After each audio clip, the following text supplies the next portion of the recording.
To the wife who the husband did not include her in the will, what would you say? It's sad. Very. It is Like the sad. woman must have done something like to have deserved that, because she's your wife. And like I've made it abundantly clear before, I even got some shade for it when I said that your wife comes first before your children. Like you love your wife first, yeah, and then your children. Yes, they are vulnerable and they are young and they are all of that. Accept, but your wife in the order is you, your wife, then your children.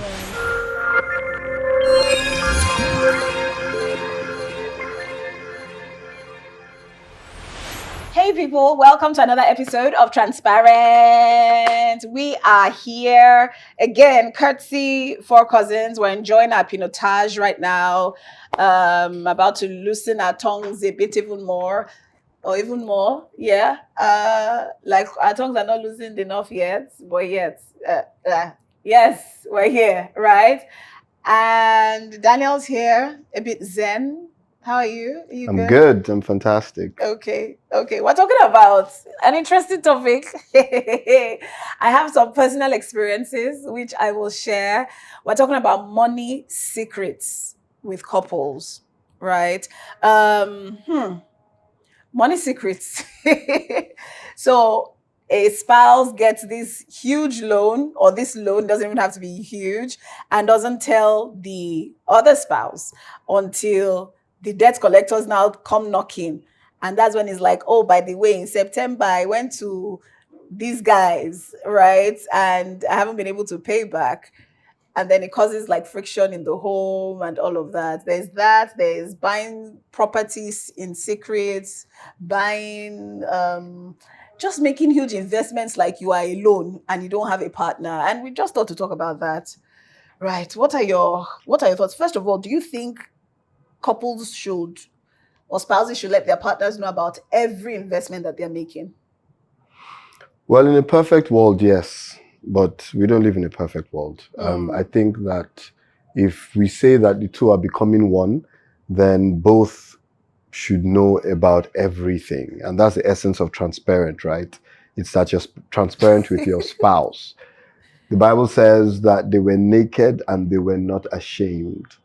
So they were not ashamed to each other. They were not ashamed to the animals. So they were naked to each other and they were not ashamed. So I believe that the essence of that is that you can be true to yourselves, you can be vulnerable to yourselves and not be ashamed. So if you are transparent with your emotions and you're transparent with your passions and you're transparent with your fears and misgivings, you must also be transparent with your finances. I think that joint accounts are very healthy. Separate accounts as well, but joint accounts are very healthy. I think that, you should know what your spouse is earning. Is very healthy. I believe that your spouse should have access to your passwords and your bank, financial details. I believe so, because I've heard stories of people having accidents and being incapacitated and not being able to speak, and then the family is in a state because the wife has no access to the funds from, or the husband vice versa has no access to certain funds that has been kept in store for the family. And I've heard all kinds of crazy stories about how financial houses will take these funds and misuse it because no one has laid claim to it. So I think it's important to share. It's important. It's part of securing your family. Now, that's in a perfect world. I do also know that we don't live in a perfect world. And there are situations where your spouse hasn't built certain tools to help with the management of funds. In that case, what do you do? Do you still relinquish all rights and all authority or all access to your partner when you know that this person doesn't have the right money habits, doesn't have the tools to deal properly with their finances? It's like it's like, and I know your spouse is not your child, but it's like giving your child the keys to a brand No. new Mercedes Benz, and because you love the child so much, you're like, hey, take the keys, enjoy the car, when you know that that child is a bad driver or that child cannot drive. You're going to damage the car, waste the car, and you're going to put that child's life in danger. So my other submission is that, yes, in a perfect world, be transparent with your finances with your spouse. But I think it's important, before you attain that, you lay the groundwork for proper financial education and build your spouse to the level that the spouse can handle that kind of access. That's what I think. The way you're talking, are you dropping crumbs? Crumbs of what? Crumbs of knowledge. How do you mean? Are you dropping crumbs? Do I know all the? Have you hidden any investment From you? from me? No, I haven't. You haven't? No, I haven't. Yeah. But okay, talking about like bad money habits, is that not why there's a joint account, such that you both have that account and then everybody can do what they want to do with any other monies that they've kept in other places? Yes, but people who don't have financial discipline will spend their money and come and use the money in the joint account. Fair enough. Fair enough. Okay. So in an ideal world, anyway, couples should carry themselves along with every investment that they're making. But you're saying if your partner is not financially mature or safe, then you should put stuff aside. Have safety blankets. Yes, have safety blankets. Yes, put stuff aside for the rainy day. Don't expose everything to someone who doesn't have the right facility to handle your safety blanket. Because what's the essence of safety? The essence of safety is for you, your spouse, and your family. Yeah, you guys. And it's for safety. Right. So if this person doesn't have the tools to handle it, then why are you relinquishing the keys to this safety net to her? That's how I see Fair it. enough. Okay. Yeah, I stand corrected. Yeah. So that, I think that's spot on. I think the same applies to loans as well. You're going to get a loan. Your partner should know about it. But what if you cannot agree? What if the one partner in that moment decides, listen, I need this amount right now. I need 50 million. I know I can pay it back in 2 weeks. I just need to clear something, right? But they know that their partner is risk averse. So it's even a good place to bring in the risk appetite of couples. There are some couples who are risk averse. They will not invest in anything that is not confirmed or anything that is not solid or guaranteed. Right. And then there are those who are like, let's go, risky me, sort of. I don't know if risky me is the right thing, but yeah, let's shall be going. How do we balance that? So if the loan is a personal loan, you have to carry your partner along because it's your personal loan. It's a person. It's your person. And you cannot do things personally without carrying your partner along. Okay. But if it's in an official capacity, it's your company, and you're doing it with other people, I think you can seek advice if your partner has the wherewithal to help you and all of that, and you can tell him for information's sake.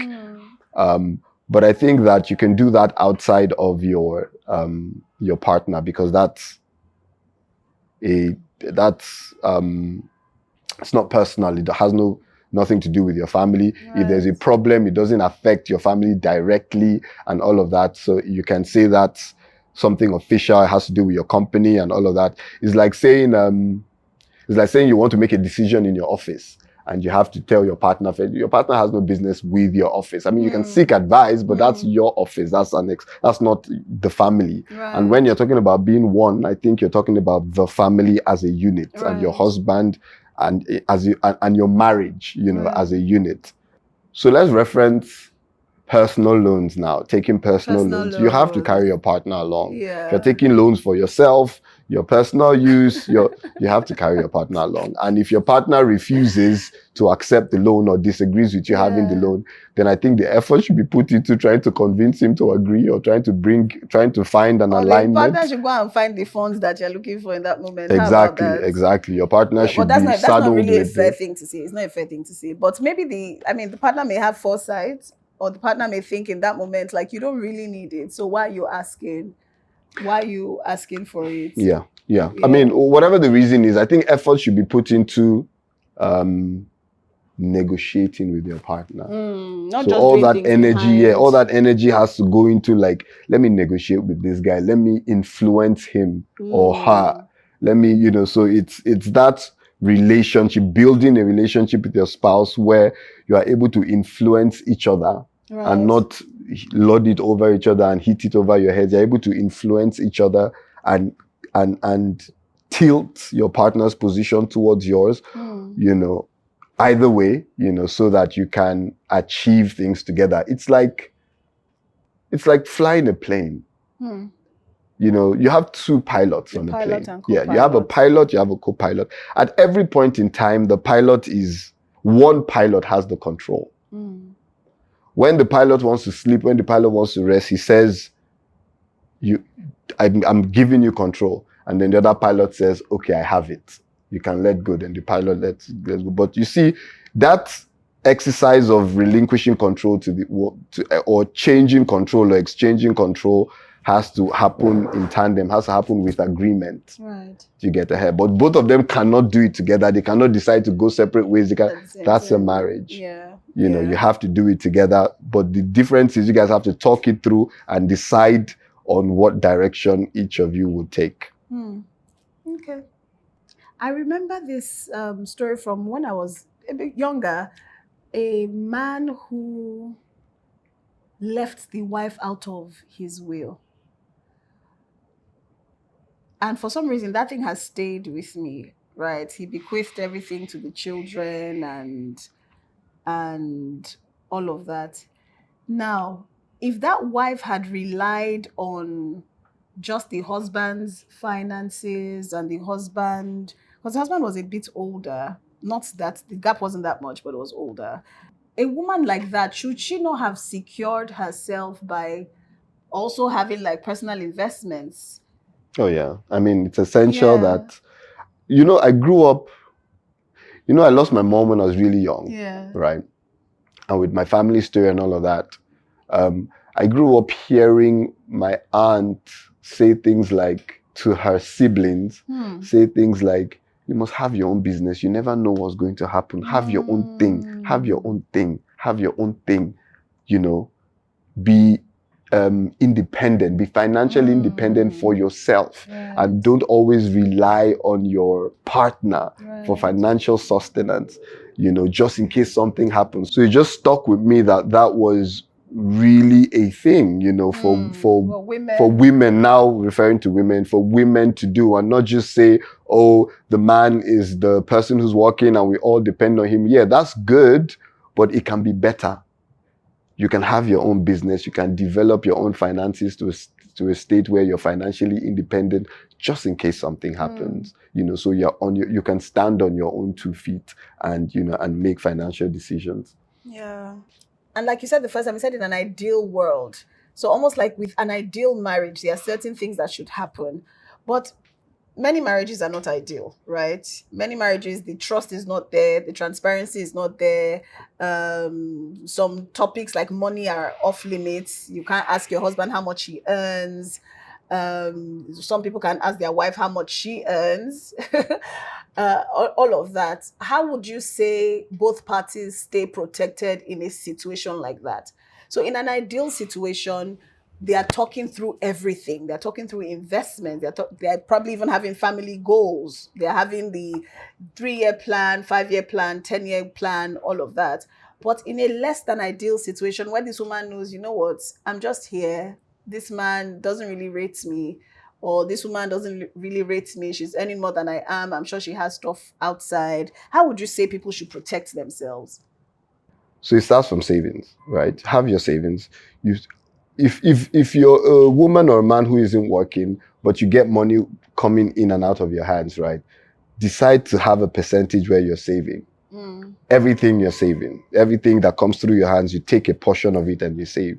When you saved enough, as the savings is building, then you take out of that savings and you make an investment, right? You make an investment. And then you can now build from there, from the investment, and you can have two investments, you can have two. But the secret is the savings. The secret is cutting out, stop going through everything. Right. You know, your husband gifts you things, your wife gifts you things, you know, people gift you things, or you find money somewhere, or you've done something. I'm assuming that this person isn't working. Yes. Yeah. But if you're working, still the same rule applies. Have a portion saved. Right. You build that savings to a level where you can take out of that savings and have and invest. Right. The reason behind that is, if you're investing instead of doing savings, then you're putting money away that you might not be able to have immediate access to. So when if God forbid something happens to your husband or something happens somewhere and you're not liquid, exactly, then you're forced to do things, you're forced to liquidate. But if you have a savings, and out of the savings that you built, you cut a portion out for investment, then you still have your savings while the investment is running. You build that, take a portion of it, or the investment has returns, and you take out of that returns, you reinvest it, stuff like that. So you can build a whole system around your finances. I think that's maybe a lame man's view, because I'm not a layman. But view. I think you're doing an amazing job. And I think financial literacy is something that young couples need to take seriously. Absolutely. We didn't start on time. I think we started maybe year 4 or so. This is year 9. So first 4 years, we're just doing our own thing. We're spending and just having all of that. I think when after baby 1, baby 2, and then baby 3, who is less than how many years old, from the first child, second, I want to say we sort of woke up. You know, financial literacy is not something they teach at schools, and I wish it was something that was in the curriculum, where you are learning from a young age how to save, how to invest, the percentage to keep away. In fact, how to, even if you're from a Christian family, how to tithe. I think they teach that one. Families somehow find a way to teach people how to tithe. Do you tithe? Up till now, yes. Okay, I do. So what's your I want to ask a question about tithing. Do you tithe from net or gross? I tithe from net. Your personal tithe? I tithe from net. Net is just profit. Yes. And let me not go too far. I don't want to talk about the company and all of that, but yes, I tithe from net. My personal, my income is my income, right? My income is net and gross at the same time, right? So are you saying after tax? Or before tax?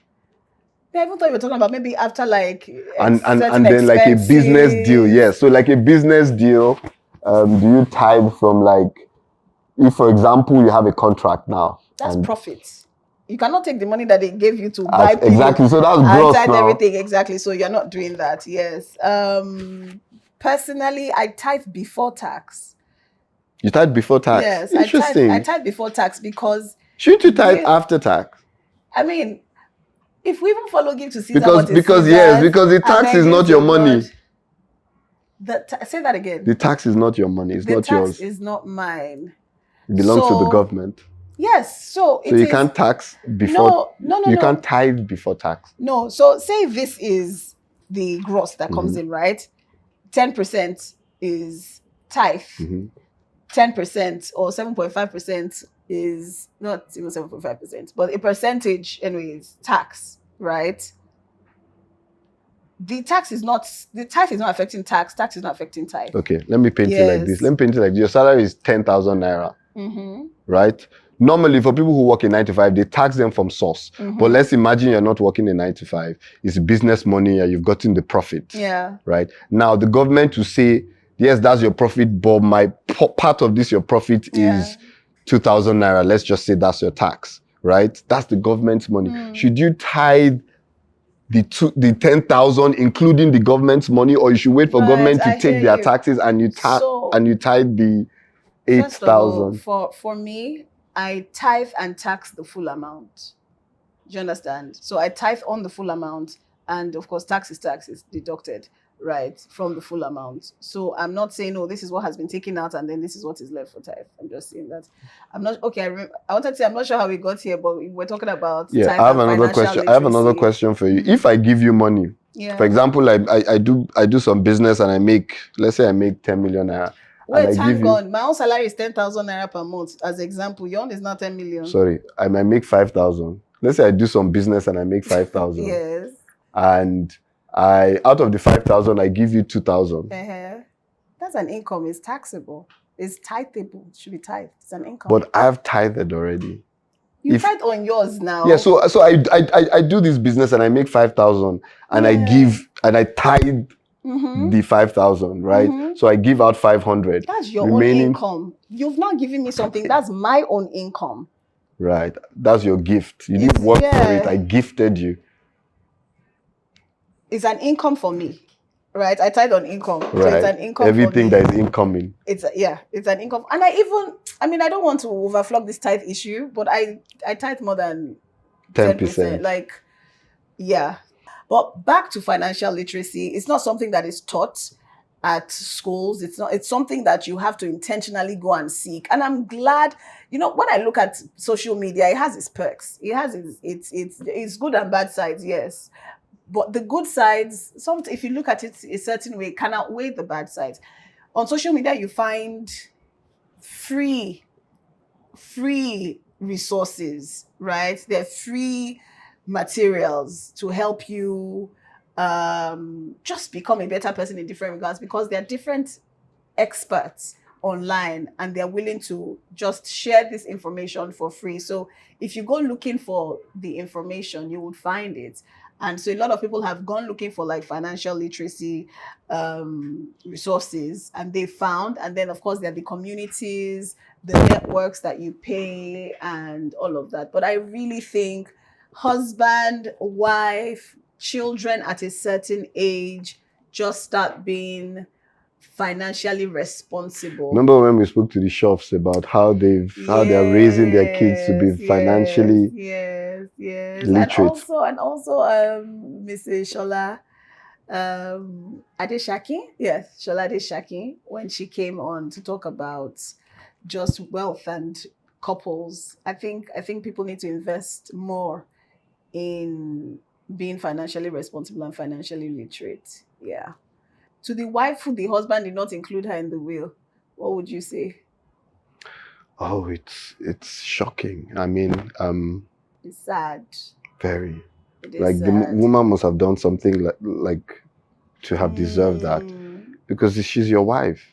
And like I've made it abundantly clear before, I even got some shade for it when I said that your wife comes first before your children. Like you love your wife first.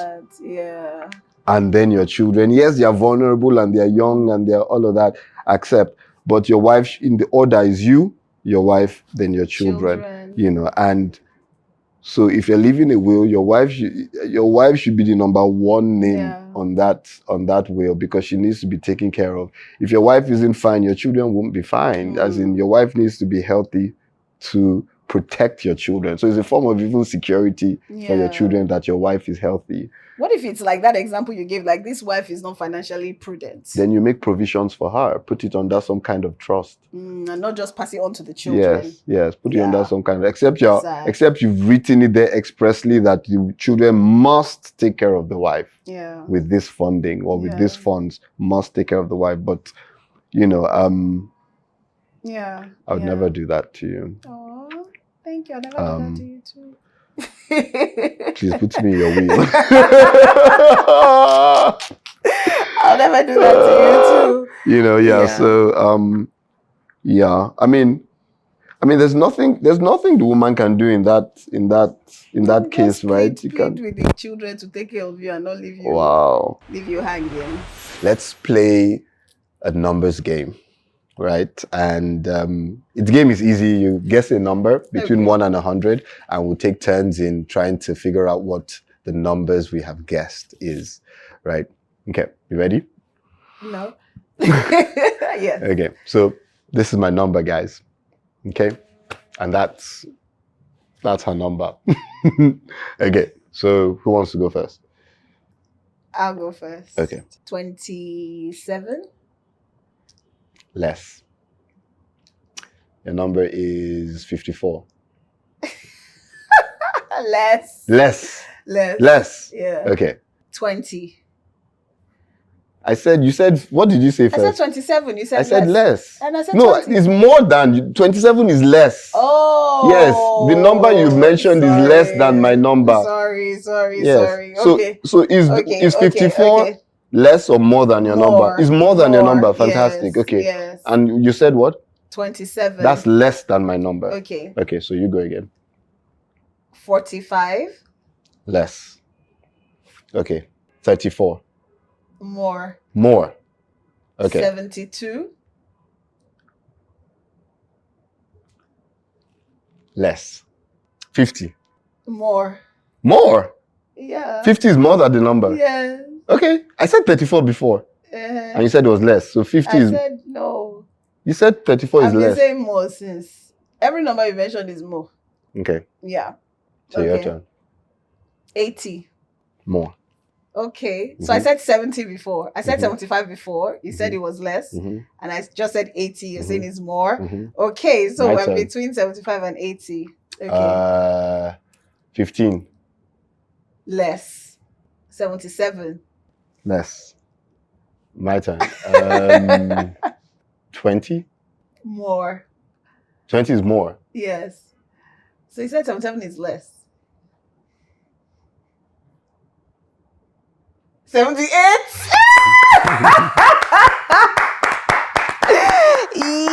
Yes.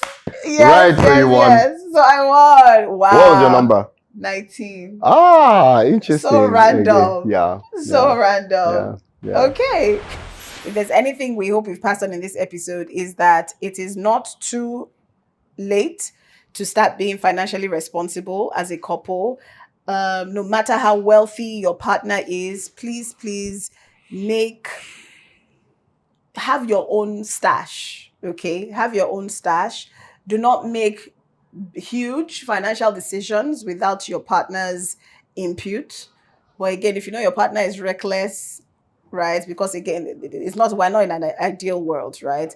If your partner is reckless and you feel you have to just protect yourself and protect your children, in this case, like this woman, thankfully, this man left the money or what he had to the children. Imagine if he didn't leave anything to the children, then this one would have been stranded, right? So let's just be financially responsible. Let's be literate as well.